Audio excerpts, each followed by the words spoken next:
What's going on, guys? So as I said in the previous video, we're going to be fitting an intercooler, decat and front splitter. This video is going to be just the intercooler, followed by the decat in the next video, and then followed by the splitter and then the remap. So luckily for me, I get to use my mate's ramp now instead of doing it on the drive. The garage is called Cross Garage in Ashton, so if you do need any work doing to your car, you know where to go. Come down here because they're good and they let me use the ramp, so I've got to give them a shout out. And like an idiot, I've decided that I'm going to wear freaking shorts, and it's a garage and it's fucking freezing. I forgot to bring my spare clothes, so I don't think it's going to be an enjoyable day, but we're just going to get on with it anyway. So enough talking now, let's get the car on the ramp and let's get stripping it down.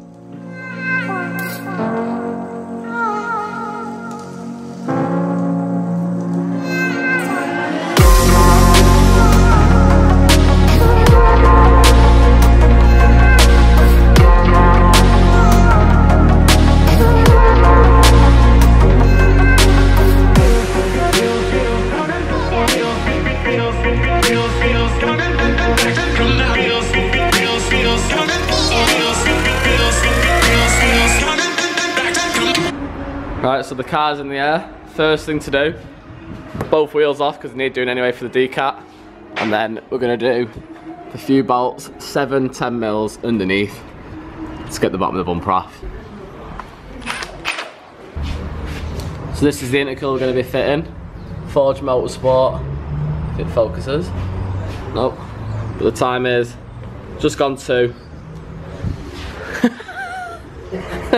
You're on that now. Next, in the wheel arch, you've got 1 there, 2, and there's a bolt behind it which we're going to take off. Yeah, they don't mean it, mate. Yeah, it's got a Ferrari engine, MGD toast. So once the arch liner's off, you undo this T30 here on the corner so you can actually peel the bumpers off on the sides. So once you've released them bits, it's just 4 T20s across the top. Oh, piss. Easy. Jordan! And they come to the sides. You've just undone them 2 27s they were not finger, so you just pop that out. Fucking hell. Let's do this. I had to put the camera down to get this bit off, but basically they just pop right out. There was 2 more bolts there which I didn't realise. And then you can just lift the whole of this up off here. Like that. Oh my fucking god. How not to remove a bumper. So now you've seen how to take the bumper off, or how not to take the bumper off. Luckily it didn't fall on the face of the bumper, it just fell like on the angle. If you've got daytime running light, which I don't, you'll have a little plug somewhere. Probably be around here or something. But just don't forget to undo that, obviously, don't want to break the harness.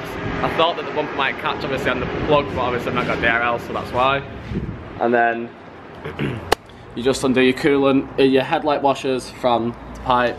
You can link them, but obviously mine's not even leaked anyway. So there's the bumper off. That's how the car's looking at the minute. I did just remove the side piece and the filter, which are down here, which are just a couple of clips which you can work out easily enough on your own. And then the next part is to actually undo the intercooler off the actual pipes itself, which is really easy. To do this, you just get a flathead screwdriver into the pipe and then just pull it this way like that. Somehow. Once you've just got that clip off, you come around to the other side and you undo this one with a flathead.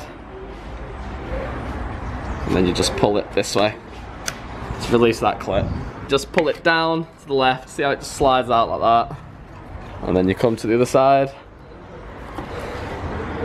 Oh. Come to the other side, obviously you gotta get that clip off as well, which is just there, which the camera won't focus on. So that's the stock cooler next to the new one. As you can see, the size difference is quite a lot. Also, that, for the weight, is fucking heavy. It's at least 4 times the weight of this. The main benefits of fitting this aftermarket intercooler is the fact that the air, the intake air, is going to be a lot cooler, which means you can run more boost, which means more power, which is always a good thing. So stock, piece of shit. Apparently they're really bad, the intercoolers on the stock one. They're really bad for heat soak. So we're going to see the difference between the power, obviously, when I go back on Tuesday for the stock cooler compared to the aftermarket intercooler, but obviously the Decat's going to be in there as well. So it will be a big difference in result. But that's the main reason. I'm just going to fit it now and we'll go from there. So now it's actually time to put the intercooler on.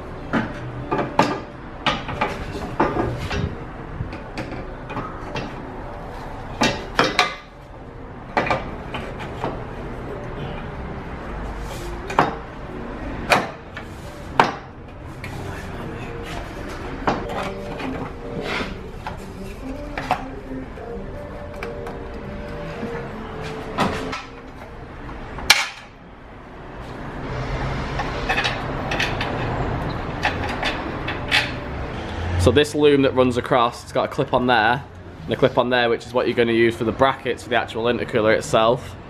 So you just pop them off, and then obviously when you got the intercooler on, the bolts just go through with little spacers like that, just to keep it all straight when it's on. And then obviously just get some cable ties, just whiz them back so that that's not loose. And then it's exactly the same as the stock intercooler, how it just clips back in. Same in that side, just clips back in, and then you just put a little side bolt in here. So after obviously it's bolted all up and you've tightened it and tightened all the clips, it's just putting your bumper back on, same as how it came off, exactly the same reversal, and that's it done. It took about an hour and 20 minutes, but obviously I weren't sure because that's the first time I've ever done it. So guys, change of plan now. The camera battery is really low, so I'm just going to try and knock out the full video, Decat and splitter. So, the cooler's now on. Can't really see it through the grill. They sent me the wrong sticker. I wanted to put Forge in white, but they sent me an AirTech one. So when I do the headlights, the bumper's got to come off anyway. So I'm going to do it then. But definitely, you can definitely tell more so in person. But the next thing is, this is the Decat I've got. It's a 3-inch CGR Decat, as you can see there. It costs about 220 quid. Obviously, it's going to be a lot more free than a standard cat, but we'll compare that when we get off. And also, it's very light compared to standard cat, I'd imagine. So just started taking stuff off now. First things we took off was the engine cover, which is just a few clips, and turbo manifold, which is 5 bolts out the top. Also took out the lambda sensor, the plug's just there for it, and then started undoing the bolts. This is my homemade bodged up C-spanner because I didn't have one to get to that back bolt. How is it? That's sweet. And Mr. Jordan Green has just fitted his Forge tank and fucking hell, it's hot. And a few little hoses. You're gonna give it a rev for the tubers. Go on then, be excited.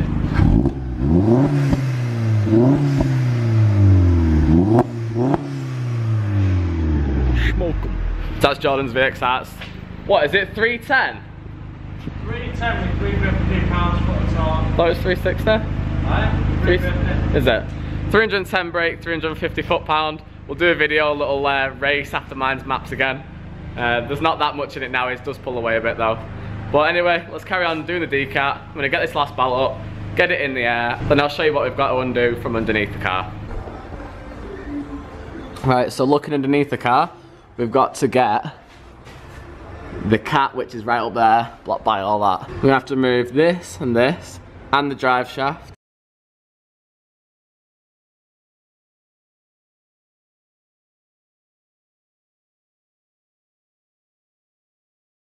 Further up's done. There might just be a couple little bolts, just holding the cat to the engine. I've got one of them that you can't see, so I think there's one more. And then, yeah, time to bolt that back up. So I'm just going to keep cracking on now. I'll show you what happens, obviously, when I've took more stuff off. And we'll keep going.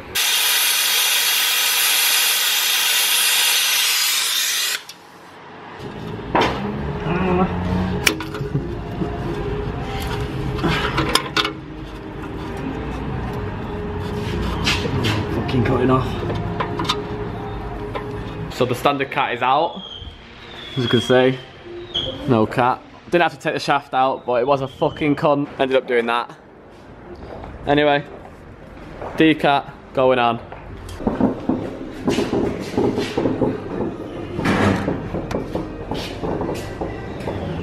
So that last clip that you saw was actually the last clip that I got to record. Obviously I said the camera was going to be low on battery, so I didn't record as much as I wanted to, but hopefully you saw the majority of what's in it to actually fit a cooler and fit the Decat.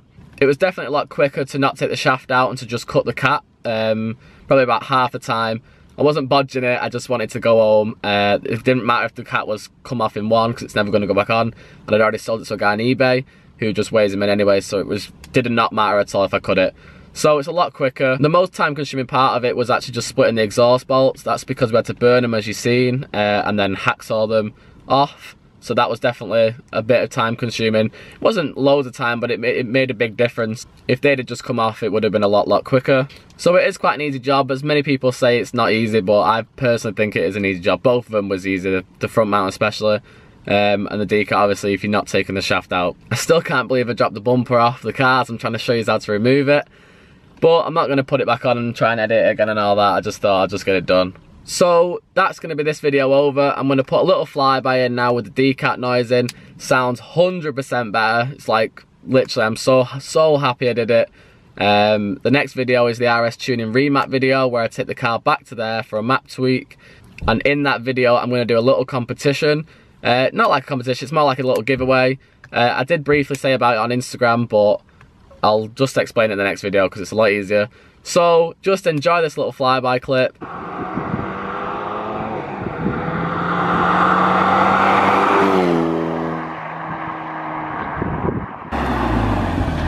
That's all for this video. Thank you guys for watching. I'll see you in the next one.